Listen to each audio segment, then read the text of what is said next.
Hello! Welcome to my 2020 virtual garden walk. I get a lot of pleasure coming out here and walking amongst the garden and seeing everything growing and how my plants are progressing. I know some of you like to do that too, but since you can't come in person and do the garden walk, I thought I'd make a video of the 2020 pandemic edition of the garden walk, and so you can see the progress of my garden and enjoy it like I do. Oh, one other thing, don't forget you've got video controls down below the video here. There should be a button over here that looks like a triangle, like on a VCR play. Push that, it goes to pause, push it goes to play again. And then I think there's like a timeline, and then over here somewhere there's a, looks like the corners of a box, and that means go full screen. And all of those video controls will auto hide after a while, and you put your mouse there and they pop right back up. But that full screen control will look like the four corners are pointing inward. That means go out of full screen mode. So you click that and you shrink me down, and you can do this and just play with that, and it's fun. And somewhere in there is like a, looks like a speaker. You can mute me. Aha, just kidding. You push that button and you can mute me, or you can turn the volume up and down. So just remember the video controls are there. I don't know that I've ever covered the logistics of how I strategize in my garden, but this bed here, this north-south bed, it gets a majority of sunshine pretty much all day long.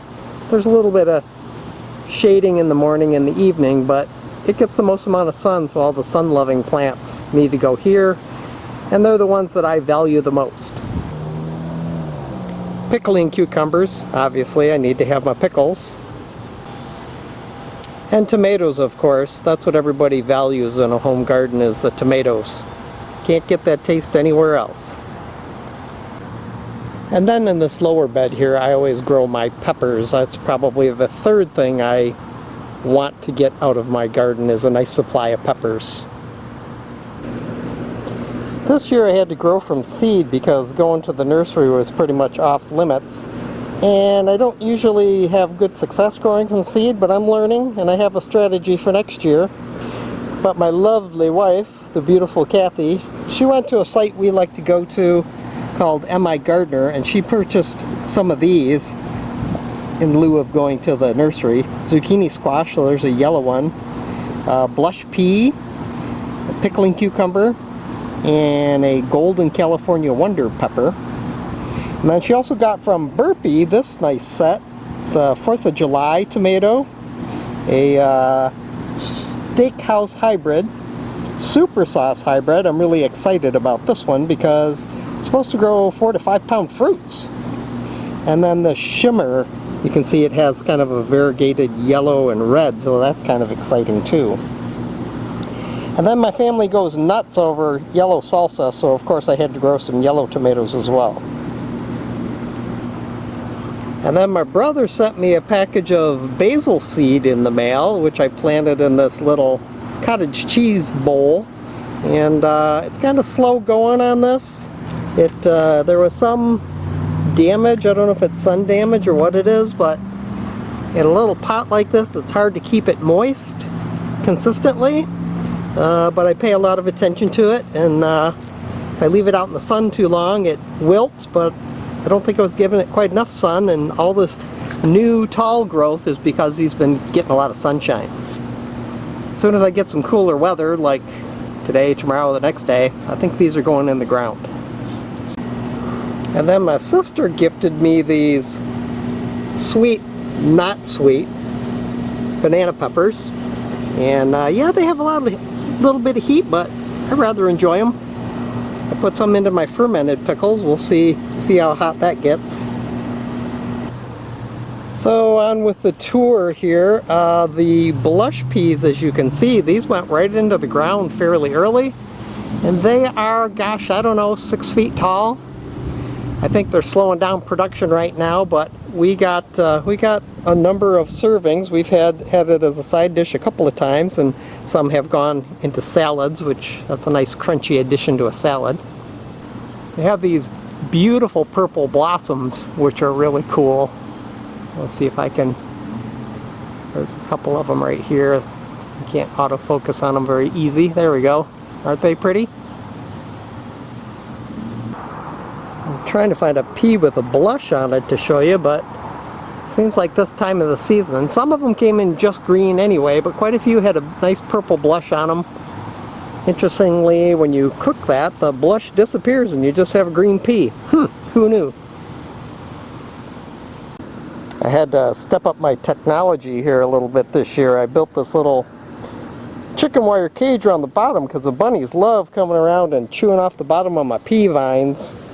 And with Cosmo getting so old and droopy, he just doesn't chase them out of the yard anymore. But this has done a really nice job keeping the bunnies away.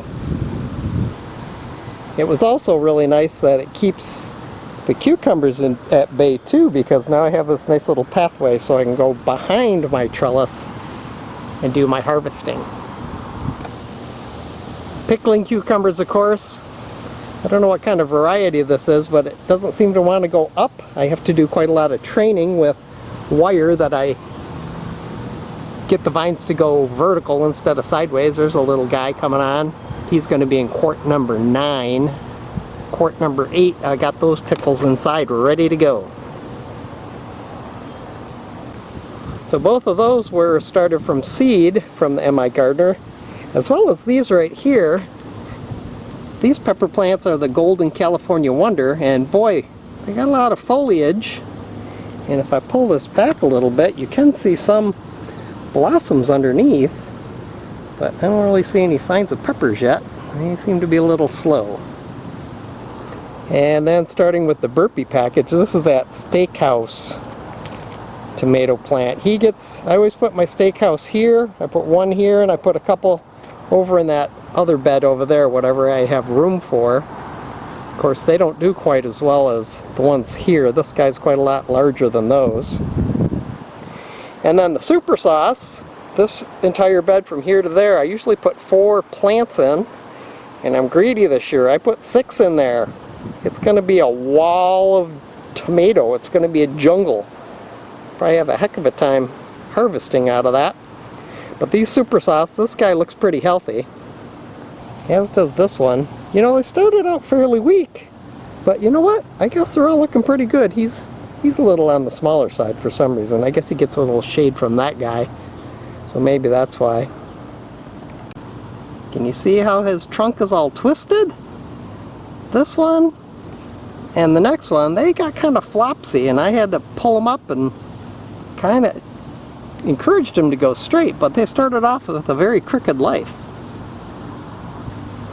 The next set of peppers I have here are, oh golly, I think they're called Early Red. So I got 4 of the Golden California Wonder, and then I have 4 of these Early Red. These were purchased at a nursery. You know, that was a place your order, drive up, and they bring it out to your car kind of situation early on in the pandemic. And then I usually put my jalapenos down there, and I learned this year I don't get hot jalapenos because I cross-pollinate with these sweet ones. So I never noticed these are very hot, but these end up not being very hot. But I planted some from seed and put them over there. I hope they're gonna produce something and be a little hotter maybe. Throughout my garden beds I get what I call volunteer tomatoes. They just came up from the seeds that were tossed on the ground from the previous plants. You can see he's really crowding that pepper plant. I didn't mean to leave him in there, but gosh, I just can't bear to tear them out either. I think all of them are Roma though, and that's good because I do like Romas. See, there's one coming along on the volunteer. He looks like he has a bit of a Roma shape to me, so I think that's what we got here is a Roma plant. I gotta apologize to Debbie when I came over and stole a bunch of her dill. These guys were just little fellas. Turns out they just came up randomly, and boy, I got one there, I got one there. There's about 4 or 5 plants right there. There's a big fella over here. There's one down there too. And over in that bed I got some. So I think I'm gonna be pretty good for dill here. For a while anyway. Next peppers here are the jalapeno. See them guys in there? I'm just about getting ready to pick some of these. We'll see how hot they are. And next to my super sauce, I got a couple more volunteers here. Got another volunteer plant here, so that makes 1, 2, 3, 4. And then I got one right here that I put a cage around. 5. There's another one. 6. Including the volunteers, I got 20 tomato plants all together. You can see on this guy, he seems to be a Roma as well. See that distinctive pear kind of shape? That's a Roma plant. Another jalapeno. Another jalapeno. Of course, Grandma Huber's always said plant marigolds in your garden. They help keep the critters away with their distinctive odor. So I always put marigold in my garden because Grandma Huber told me so. This volunteer is showing some round tomatoes, so maybe that's my large cherry tomatoes I had from last year. That would be awesome because I really like those cherry tomatoes. And now to my brother Dave. I've been sticking my onion ends in the ground, and I got a number of them here. Threw about 8 of them in here, but I think it's just been so dang hot. I only got 2 of them popped up. That's alright. Gotta have parsley. My chive bunch, that's there every year. This is somewhat new. Big bushes of cilantro. I let it go so it would go to seed, and I could get some coriander off of here. All those little balls in there, I don't know if you can see them all. There's just tons of seeds in there. I read you can pick them green, and I might want to do that, and you throw them in a paper bag. I might pull all these plants out and want to get them out of the way because they're blocking my yellow zucchini. Really encroaching there. You can see I'm just now starting to get some little fingers of them down there. Hopefully we'll be getting some zucchini we can eat pretty soon. There's some back in there. There's a plant in the back there, but that back corner is too shaded. Just nothing grows back there. Got another series of 4 tomato plants here. These are those shimmer, the yellow and red. They're supposed to be like a plum-sized tomato, I guess. I think that's what they call it, plum. That's going to be interesting. A little more dill over here. There's my radish patch. I was able to protect it from the bunnies. I was running around with a pool noodle like a madman chasing a bunny out of here, and I said, well, that's not going to work. So I put a little cage around it. Pulled a couple out the other day, and boy, that tiny little radish ball was hot. A little pepper plant. I planted from seed. See, they're not doing quite as well over here in the shade. I had 4 of them here, and only a couple really made it. This guy's a little bigger. Back over in the main garden bed, I forgot to mention my basil. There's one of my basil plants. It's supposed to be compatible with tomatoes, so I always put a couple of basil plants in amongst the tomatoes. I got one guy there. This is my best plant in here, but he's kind of sheltered by this volunteer tomato. You see all that basil goes all the way down there. I've already taken a bunch of flowers off and gotten a bunch of leaves, and we made a real yummy pasta salad with that. So again, I got these 4 shimmer tomato plants, and then things get a little confusing because what I typically do is way down at the end there, I put my 3 yellow tomato plants that I grew from seed. And in between, in this section, I take whatever I have left and fill it in. So I think the next one was the steakhouse, and then I think I put a couple of the 4th of July ones, which I failed to mention. The last 2 tomato plants over here were 4th of July. This last one's a little scrawnier than his brother here. His brother's doing real good. Look at him. He's pretty healthy. But I think he's dealing with the shade of this big monstrosity in my neighbor's yard. But that's okay. He'll probably give me some tomatoes. So I think the other 2 4th of July, well, I think a super steak, and then a couple of 4th of July, and then maybe another yellow, and then, I don't know, it gets a little confusing. I gotta wait for the fruit to come, and I can tell you what they are. So after those 4 shimmer, I don't remember what this guy is. Here's some jalapeno I grew from seed. See how tiny they are? Not enough sun. Some more dill. And then another mystery tomato plant. Another mystery tomato plant. And, let me see. I'll go down to this end. I know he's a yellow. Basil. I know he's a yellow. I know he's a yellow. Find it interesting. Look how big this guy is. They all were planted at the same time as seedlings and in the garden, but he looks nice and big and bushy. He's a little bit smaller. He's a little bit smaller yet. And I do get a lot of shade from all that stuff in the morning. And I get a lot of shade from all that stuff in the evening. So they just don't get as much sun over here.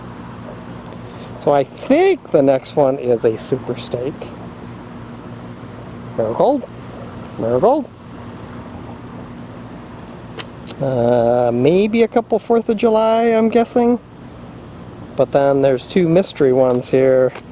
Probably one of these is another steakhouse, because I do love a big tomato. Here's some cilantro here that's bolted and gone to flower.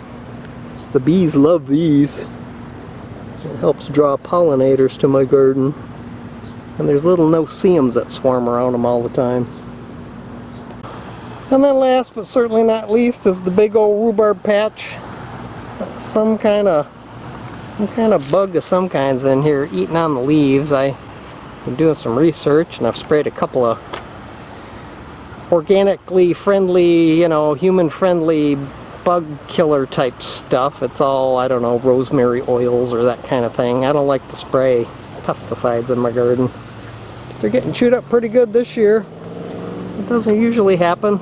Everybody leaves these guys alone. I think it has that oxalic acid in the leaves and roots that is poisonous. So somebody thinks they can digest that pretty well, I guess. Yep. Bugs like the dill too. They love coming to the dill heads. I don't know if they help pollinate anything, but they go from dill head to dill head. Maybe that's important. Can you see that ropey root vine in there? It goes all the way up this tree. The bane of my existence. Poison ivy.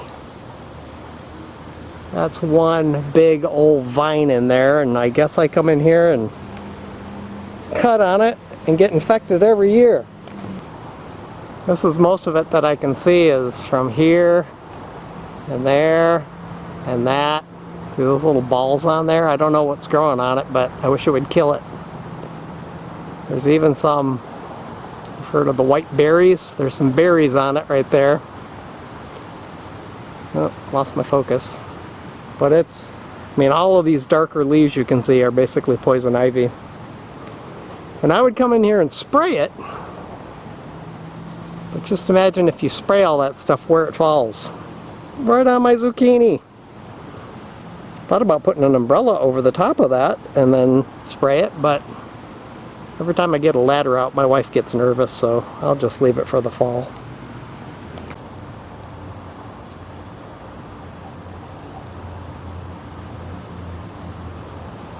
I get right in there with my pollinator buddies. I don't pester them, I don't startle them. They leave me alone. They just want to get in the flowers, and I want them to do that too, so we're just a bunch of buddies. I get in there and get my pickles, they get in there and get their flowers, and everybody's happy. It's a symbiotic relationship. Yay! So that's pretty much my garden tour, virtual garden tour for 2020, Pandemic Edition. Hope you enjoyed it as much as I do. I get to come out here several times a day.